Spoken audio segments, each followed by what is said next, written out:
Salam saudara yang terkasih dalam Tuhan Yesus Kristus.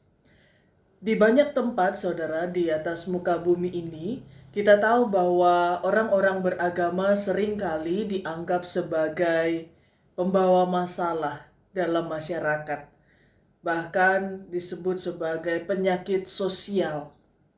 Mengapa? Karena katanya orang-orang yang beragama lebih banyak menghasilkan kemarahan, kebencian, permusuhan, dan ini lebih banyak dibandingkan dengan orang-orang yang mengaku dirinya ateis, atau mungkin yang bagi kita adalah orang-orang yang tidak percaya pada Tuhan. Orang-orang yang beragama memang seringkali tidak nampak sebagai pelaku kriminal, tetapi mereka justru lebih sering nampak sebagai pelaku kekerasan atas nama Tuhan yang sayangnya itu seringkali terjadi secara halus tetapi mematikan jiwa dan memutus semua relasi di antara sesama. Nah, saudara, dalam penelitian terhadap generasi muda, mereka yang sudah mulai mempertanyakan mengapa saya harus beragama, mengapa saya harus beribadah, mengapa saya harus membaca Alkitab, mengapa saya harus melayani, ditemukan bahwa ada pengalaman buruk ketika mereka melihat orang-orang yang melakukan semua itu, tapi ternyata mereka yang adalah orang tua atau orang-orang yang mereka kenal atau bahkan juga para pemimpin agama, para pejabat gerejawi yang rajin dan taat melakukan semua itu, tetapi dalam kehidupan sehari-hari mereka adalah justru orang-orang yang kasar, yang egois, yang melakukan kekerasan dalam rumah tangga dan melakukan kejahatan lainnya. Saudara, kita harus mengakui memang banyak orang yang beragama, tetapi tidak terlalu banyak orang yang benar-benar beriman. Banyak orang yang bisa pakai aksesoris keagamaan, misalnya banyak orang bisa pakai salib dimanapun. Tetapi, apakah banyak juga orang yang bersedia memikul salib dalam kasih dan pengorbanan seperti Kristus? Kita bisa menjawabnya tidak banyak. Itulah sebabnya saudara kita ingat firman Tuhan Yesus di dalam Injil Lukas 18 ayat 8 yang berkata, "Jika Anak Manusia datang, adakah ia mendapati iman di bumi?" Karena itu tema kita hari ini saudara, hidup beriman yang benar.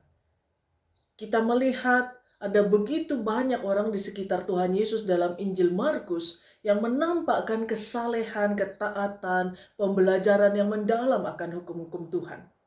Tapi kita lihat, ada orang Farisi dan ahli Taurat yang datang jauh-jauh dari ibu kota Yerusalem, kemudian menghakimi para murid Tuhan Yesus yang disebut makan dengan tangan yang najis. Kenapa disebut tangan najis? Karena mereka tidak melakukan pembasuhan tangan. Ini bukan soal cuci tangan Bapak Ibu Saudara, tetapi ini soal pembasuhan tangan. Sebuah ritual untuk pembasuhan, membasuh kaki dan membasuh tangan sampai ke siku sebagai upacara adat atau tradisi yang dilakukan orang Israel dimanapun juga pada zaman Tuhan Yesus. Maka ketika para murid tidak melakukan itu, mereka dianggap memakan sesuatu dengan tangan yang najis. Dan apa yang mereka sentuh dengan tangan yang najis itu menjadi najis juga. Dan otomatis makanan yang najis itu ketika mereka makan artinya para murid memakan makanan yang najis. Nah, saudara, kelihatannya para rohaniawan ini tidak menemukan kesalahan itu pada Tuhan Yesus. Tapi di mata orang Farisi dan ahli Taurat ini, para murid itu orang najis, makan makanan najis, maka mereka berdosa. Dan Yesus ada bersama dengan orang-orang berdosa itu. Yesus tampaknya tidak menegur mereka. Maka ini kesempatan bagi orang-orang yang berniat jahat dari semula itu, kemudian mengarahkan penghakiman kepada Tuhan Yesus. Dan Tuhan Yesus menjawab mereka. Saya bacakan dalam terjemahan Bahasa Indonesia sehari-hari. Markus 7 ayat 6-8. Yesus menjawab, "Kalian orang-orang munafik. Tepat sekali apa yang dinubuatkan Yesaya tentang kalian, yaitu begini kata Allah, orang-orang itu hanya menyembah aku dengan kata-kata, tetapi hati mereka jauh daripada aku. Percuma mereka menyembah aku, sebab peraturan manusia mereka ajarkan seolah-olah itu peraturanku. Perintah-perintah Allah kalian abaikan, dan peraturan-peraturan manusia kalian pegang kuat-kuat." Saudara, kalau kita membaca bacaan pertama hari ini Ulangan 4, di situ Israel diminta memang supaya memegang hukum Tuhan, perintah Tuhan, firman Tuhan dengan baik sampai turun-temurun. Tapi ada catatan, dipelihara hukum Allah itu jangan ditambahi dan jangan dikurangi. Tujuannya apa? Supaya Israel menjadi bijaksana, menjadi berakal budi, dan bangsa lain yang melihatnya akan kagum dan memuliakan Allah. Lalu selanjutnya dalam bacaan kedua di Yakobus 1 ayat 25 diingatkan bahwa hukum Allah itu hukum yang sempurna. Dan hukum yang sempurna itu adalah hukum yang memerdekakan manusia. Tapi lihat apa yang dilakukan oleh ahli Taurat dan orang-orang Farisi pada zaman Tuhan Yesus.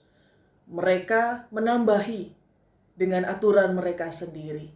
Dalam Perjanjian Lama memang ada kegiatan atau upacara membasuh tangan dan kaki. Tetapi itu diperuntukkan sebenarnya bagi keturunan Harun, para imam yang akan melayani di kemah pertemuan ketika mereka sedang mengembara di padang pasir, di padang belantara, sampai mereka kemudian akhirnya masuk ke tanah perjanjian. Jadi pembasuhan itu memang adalah persiapan untuk menghadap Allah. Tetapi oleh Farisi dan ahli Taurat kemudian ditambah-tambahkan kapan waktunya, sampai dicatat ke pasar kemanapun mereka harus melakukan upacara itu. Dan bahkan mereka juga mengurangi, saudara, firman Tuhan. Kita lihat di bagian yang tidak kita baca di tengah-tengah Injil Markus yang kita lampaui tadi, dicatat bahwa mereka ini mengurangi bobot dari hukum Taurat kelima.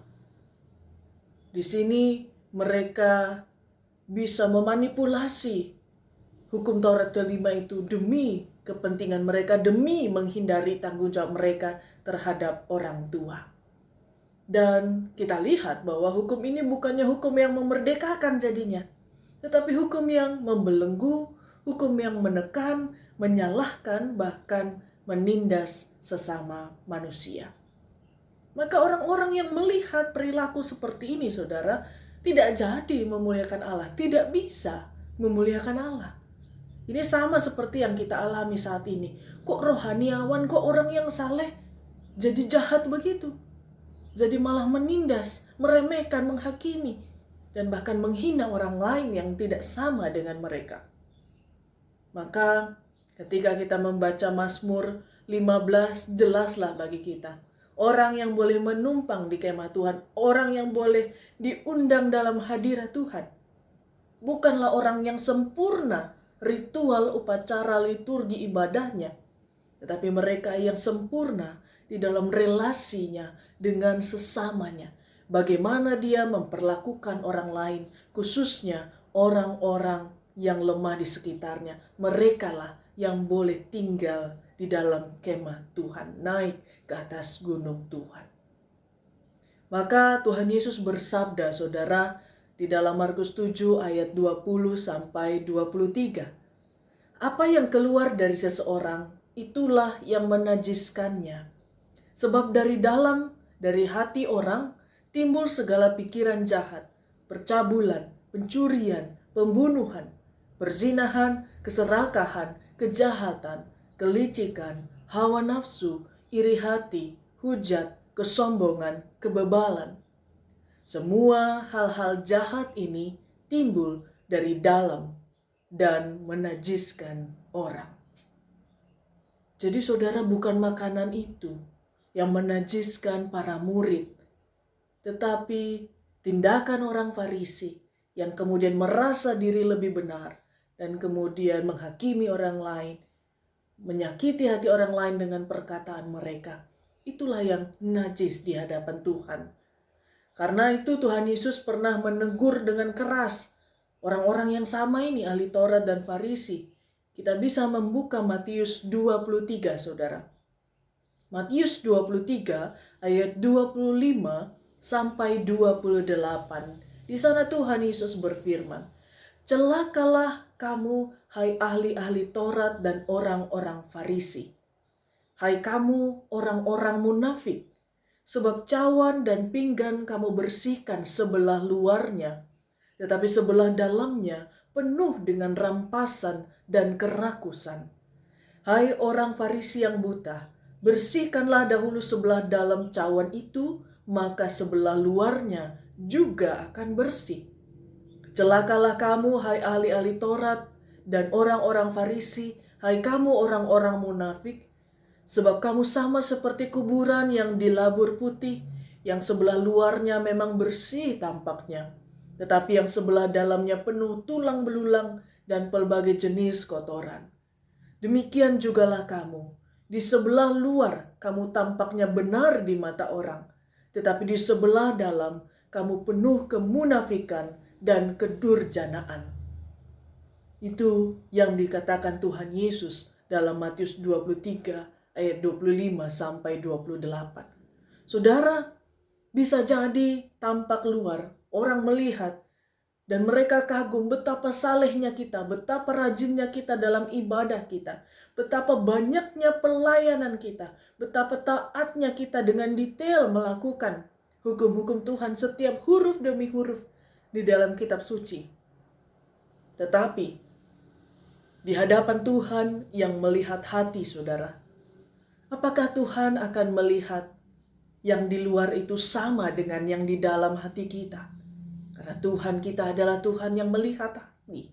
Tuhan yang bisa menembus hati kita, mengetahui yang tersembunyi, bahkan yang tidak kita sadari di dalam hati dan pikiran kita.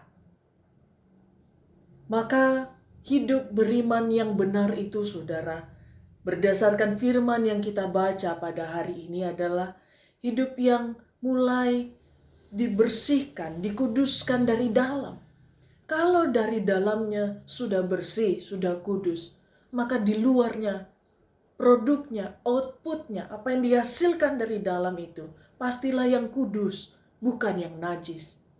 Dan bagaimana membuatnya bersih, bagaimana membuatnya kudus, ini hanya bisa terjadi kalau Tuhan Yesus yang bertahta di dalam hati dan pikiran kita. Bukan kepentingan, bukan kehendak, bukan diri kita sendiri. Nah, karena itu saudara, pada minggu ini mari kita perhatikan, mari kita lihat, mari kita cermati apa sebenarnya isi hati kita. Orang lain bisa tidak tahu, tapi sebenarnya saudara bisa menggalinya. Saudara bisa tahu, saudara bisa mencari tahu. Mungkin saudara selama ini dengan saya seringkali tidak jujur. Tetapi kalau kita mau jujur di hadapan Tuhan, kita tahu bahwa betapa gelapnya, betapa kotornya, betapa busuknya hati dan pikiran kita yang dipimpin oleh daging. Mari dalam minggu ini dan seterusnya, saudara, kita coba kembali melihat ke dalam diri kita. Kita pandai mencari, menemukan kesalahan orang lain, menemukan celah yang kurang pas dalam hidup orang lain. Tapi mari kali ini kita coba lihat diri kita sendiri lebih dahulu daripada melihat orang lain. Apa yang keluar dari dalam hati kita, yang kita hasilkan menjadi sikap dan perbuatan kita? Apakah yang najis atau yang berkenan, yang kudus di hadapan Allah? Apakah Allah jadi dimuliakan karena sikap dan perbuatan kita? Karena hidup kita jadi bijaksana dan berakal budi? Atau Allah menjadi dihina diremehkan, dan hidup kita jadi batu sandungan bagi orang-orang yang melihatnya di sekitar kita. Sekali lagi saudara, orang bisa bertepuk tangan, orang bisa memuji, orang bisa kagum bagaimana salehnya kita hidup. Tapi selama kita belum jujur dan belum mau mengubah apa yang di dalam diri kita, kita masih belum berkenan di hadapan Tuhan. Mari kita minta pertolongan Tuhan, saudara, agar membersihkan dan mengubahkan hati kita. Karena hanya Tuhan sebenarnya yang mampu untuk membersihkan dan mengubahkan persoalannya. Apakah saudara dan saya bersedia untuk dibersihkan, untuk diubahkan, untuk diisi dan takluk kepada pimpinan Roh Kudus? Amin. Mari kita berdoa. Bapa, setiap hari kami berperang di dalam hati dan pikiran kami, di dalam roh kami, harus berhadapan dengan kejahatan, kenajisan, keinginan daging Tuhan. Seringkali kami malas bergumul sehingga kalah, menyerah, dan ikut arus dengan keinginan daging. Padahal kami tahu yang kami lakukan salah, tapi kami sibuk mencari pembenaran pada hal-hal yang lain. Kami sibuk menindas, menjatuhkan orang lain supaya kami merasa benar, menunjukkan siapa kami, kesalehan kami. Kami mohon ampun Tuhan. Kami membungkus yang bobrok ini, kami memakai topeng, kami menghiasnya, kami menyelubunginya dengan semua kesalehan, ketaatan, dan ibadah kami. Dengan kata-kata indah, dengan semua yang kami tunjukkan, baik di dunia media sosial kami, atau bahkan di pertemuan-pertemuan kami, atau dalam relasi di keluarga kami. Tetapi Engkau tahu Tuhan, apa yang sebenarnya ada di dalam hati dan pikiran kami. Bagaimana sebenarnya iman kami. Kami mengakui bahwa perbuatan-perbuatan kami yang tampak dihasilkan oleh iman, seringkali itu sebenarnya dihasilkan oleh ego kami yang ingin tampak saleh, bukan karena benar-benar kami mengasihi Engkau, mengasihi sesama kami, mengasihi seluruh ciptaan-Mu. Karena itu kami sering merasa lelah, karena kami memaksakan diri untuk terus berpura-pura. Kami juga sering merasa kecewa, karena perjuangan kami susah payah, kami dengan topeng itu justru terbalaskan dengan luka-luka dan dengan semua respon yang tidak kami sukai. Dan kami juga menjadi patah arang karena kami tidak punya energi kekuatan yang cukup untuk bisa mengasihi orang-orang yang sulit untuk dikasihi dengan kasih manusiawi. Karena itu Tuhan, sekali lagi kami mohon, isilah hati dan pikiran kami, perbaharuilah, bersihkanlah Tuhan, layakkanlah kami, agar kami benar-benar menjadi serupa dengan Engkau, bukan hanya dalam perbuatan, tetapi di dalam cinta, kasih, di dalam hati, di dalam kepedulian yang murni di hadapan Tuhan. Kami mau berdoa dalam syafaat ini untuk seluruh umat-Mu yang sedang berjuang untuk hidup dalam iman yang benar. Kiranya Engkau lihat perjuangan mereka satu persatu Tuhan. Engkau topang agar mereka benar-benar bertumbuh dalam kesalehan yang benar.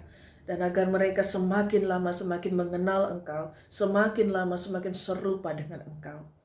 Kami juga terus berdoa bagi saudara-saudara kami yang ada dalam sakit, lemah tubuh, lanjut usia, atau di dalam semua penderitaan, pergumulan, dan kesusahan. Tuhan, Engkau hadir, Engkau Maha peduli, Engkau Maha mengerti, dan kepadamu-lah jalan keluar dan pertolongan yang terbaik yang bisa kami minta Tuhan. Kami sandarkan seluruh saudara-saudara kami ini kepadamu. Kami mohon keajaiban-Mu Tuhan, dengarkanlah doa-doa kami ini. Kami juga berdoa bagi gereja-Mu Tuhan, menjelang begitu banyak pelayanan, begitu banyak tugas-tugas yang harus terhenti atau harus berkurang. Kobarkanlah terus semangat kami ya Roh Kudus, biarlah Engkau terus menyala-nyala Ketika ada begitu banyak keterbatasan, kami melihatnya sebagai kesempatan untuk lebih lagi melayani Engkau, melayani sesama.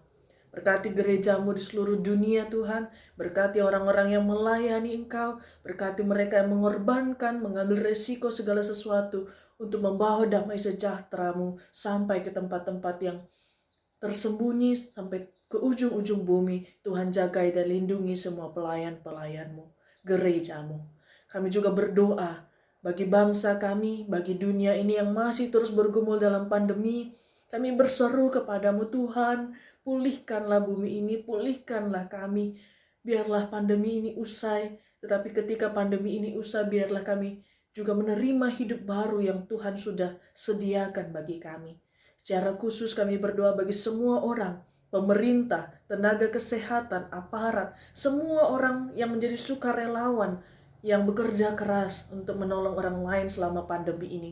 Tuhan, berkati satu persatu, berikan kekuatan dan hikmat. Kami juga berdoa secara khusus bagi saudara-saudara kami yang ada di Afghanistan, Tuhan. Ada begitu banyak kerusuhan, ada begitu banyak teror, ada begitu banyak ketakutan, kematian, dan begitu banyak kengerian, Tuhan. Tolong Tuhan, pakai semua bangsa yang lain, pakai kami Indonesia Tuhan, pakai saudara-saudara yang terus berjuang di sana untuk boleh menjadi pertolongan kepanjangan tangan Tuhan bagi mereka yang menderita. Engkau juga tolong bangsa-bangsa lain, suku-suku yang sedang ada dalam penindasan, penganiayaan karena iman, karena dianggap hina atau karena kemiskinan Tuhan. Engkau juga yang hadir dan menolong mereka melalui kami, melalui saudara-saudara kami dimanapun mereka berada. Inilah seluruh doa kami Tuhan, bersama juga dengan doa pribadi yang dinaikkan oleh umat-Mu di rumah kami masing-masing atau dimanapun kami saat ini sedang menundukkan kepala kami. Kami serahkan semua doa ini hanya di dalam satu nama, Tuhan Yesus Kristus, Tuhan dan Juru Selamat kami. Amin.